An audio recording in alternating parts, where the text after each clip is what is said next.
Saudações florestais. Hoje vamos comentar um assunto que saiu recentemente, né, sobre a questão que o Brasil tem aí pela frente apenas 50 anos de vida, tá? Um assunto, um tema bem sensacionalista para começar. Por quê?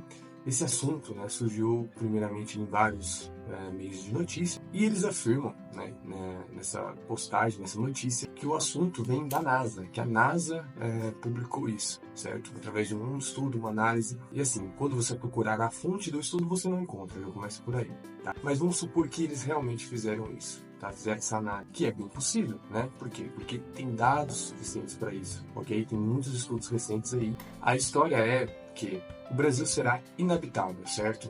Por quê? Porque vai ficar muito quente, tá? Vai ficar as áreas impróprias, tá? Para sobrevivência, porque a umidade vai estar muito alta. Esse estudo, ele vem dizer que não só o Brasil, mas alguns outros lugares do mundo vão estar impróprios para moradia. Só que a gente tem que levar em consideração aqui muitos critérios, porque se a gente for só levar baseado em dados de calor, né? Conforme está tendo, que o Brasil já está tendo mais áreas áridas, né? Alguns lugares que estavam antes eram está ficando menos úmidos, como o Pantanal. Então, assim, tem um processo ali que o semiárido, né, na Caatinga está ficando cada vez mais seco, certo? Foi um estudo que saiu no ano passado, 2023. Porém, nós temos áreas muito úmidas no Brasil. A gente tem muita também água doce, certo? A gente tem um país que é tropical, certo? Que tem níveis diferentes de fisionomias, de vegetação diferentes. Então, assim, você dizer que o país inteiro tem 50 anos, né, como o Brasil vai ser inabitável, é um pouco grosseiro com o país, tá? Porque se você pegar aí, por exemplo, até o próprio Estados Unidos, onde a NASA está, é um país bem mais diferente do Brasil, certo? Os biomas são diferentes, o trópico é diferente, e lá, as características, se a gente for observar, analisar mais a fundo, é um país que você vai dizer que, pô, se for para um lugar ficar seco, né, comparado ao Brasil, dentro desses 50 anos dito, seria os Estados Unidos, certo? Mas na análise, parece que é até um tipo de, olha, vamos olhar para esse país aqui e vamos dizer que o mundo vai acabar por lá, né? Fica muito sensacionalista. E eles esquecem que quando você cita algo desse jeito, é tão alarmante que todo mundo compartilha.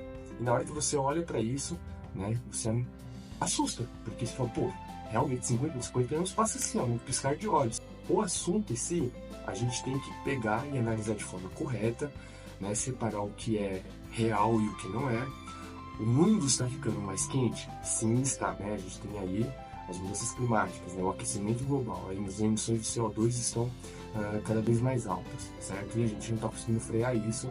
As propostas de energias limpas, energias verdes, elas estão ficando mais no papel do que saindo. Isso mesmo está acontecendo no Brasil. A gente vai ter a COP30 em Belém e o Brasil não está dentro da pauta, né, desse ano, no 2024, com o governo Lula, né, não está representando aquilo que disse quando estava para ser votado, certo? Então algumas questões ambientais estão deixadas de lado, né, como tem o caso aí da greve do IBAMA, que está durando já mais de 7 meses, praticamente. Então, assim, a gente tem pautas aqui importantes a ser vistas, né? Preservação dos nossos biomas, preservação das nossas florestas, no geral, né? Rios, temos que fazer essa renovação energética, só que ao mesmo tempo que a gente precisa fazer isso, já estão liberando a exploração de petróleo, né? Na foz do Amazonas, que já está a beira de ser aceita. Então, tem algumas coisas aí que a gente precisa estar vendo. E sim, aí a gente podendo proteger as florestas, freando o desmatamento, diminuindo as emissões de CO2, a gente pode dizer que estaria no caminho perfeito, né, para a diminuição de calor, tá? E isso com certeza ia favorecer, né, o país ficar menos quente, certo? Que o país nesses 30, nesses 50 anos vai ficar mais quente, isso é verídico, isso vai acontecer. Mas ficar inabitável, como diz as notícias que estão saindo por aí, isso aí com certeza não vai rolar, tá? Teve uma notícia até que saiu em 2010 dizendo a Amazônia em 2010 vai se tornar completamente uma savana, certo? Não ocorreu.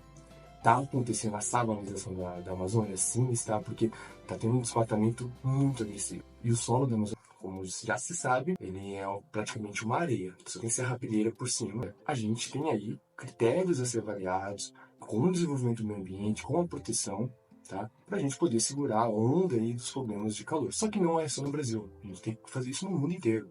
O Brasil tem que fazer a parte dele, os Estados Unidos, a Europa, a África, a Ásia, a Oceania, seja quem for. A gente tem que diminuir a quantidade de emissões de CO2, entre outros aspectos aí importantes que não entra só no CO2, é a questão de exploração, de matança de biodiversidade, né? Porque a gente está vivendo aí já um período da extinção em massa, então é um período complicado, mas a gente precisa dar uma freada, né? E aí sim, podemos estar aí no planeta há muito mais tempo, beleza? A questão da agricultura no Brasil, ela sofre com o aumento de temperatura, com a escassez de chuva, né, com a falta de água, certo? Então, períodos mais quentes, né, com menos chuvas, pode ser um problema para nós, principalmente para as pessoas que são na parte mais pobre da sociedade, as que são as que mais sofrem, tá?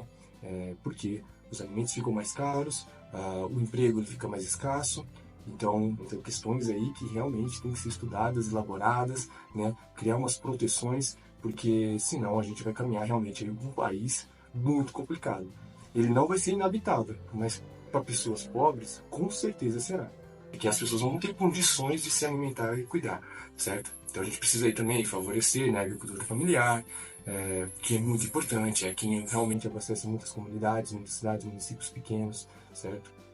O agronegócio em si, que é da monocultura, ele basicamente não é para a população pobre, não é para a população pequena, ele alimenta pequena parte da população, mas é mais, como no caso da soja, é mais para bovinos, tá? Que aí é o caso da pecuária, e a pecuária hoje também tem um grande espaço no Brasil, tá? A gente praticamente planta boi no país, são muito mais, se a gente analisar a quantidade de boi por pessoas, é uma loucura, certo? Então, a gente precisa melhorar muitos aspectos aí. E com certeza, tá? Do jeito que a gente está hoje, se deixar piorar, aí a gente pode começar a ficar com medo. Mas inabitável é um pouquinho forçado demais. Beleza, galera? Então é isso. Espero que vocês tenham gostado do vídeo de hoje. É um pouco para falar sobre esse assunto, que a gente não pode entrar nessa onda aí de sair assustando todo mundo. Não é assim que funciona. O meio ambiente, ele realmente é caótico, né? Porque depende de fatores diversos, como El Niño, Laninha, né? Então, assim, a gente precisa sempre analisar e tomar cuidado quando a gente está divulgando assuntos e falando por aí o que está acontecendo, tá? E é isso. Valeu, galera. Até a próxima. Espero que a gente consiga mudar o mundo aí de alguma forma, porque do jeito que está, não tá legal, né? Então a gente tem que tentar deixar para nós aí um lugar muito bacana, muito interessante, futuro para nós, nossos filhos, netos, porque o planeta, ele muda, ele não é estável, ele é instável, e cada geração que passa, a gente está deixando marcas aí que são difíceis de reverter, certo?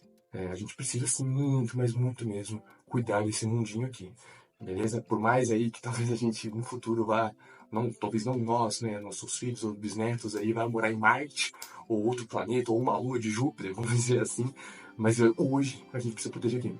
Porque se a gente não proteger aqui, não vai ter como ir para lugar nenhum, certo? Valeu, galera. Até a próxima.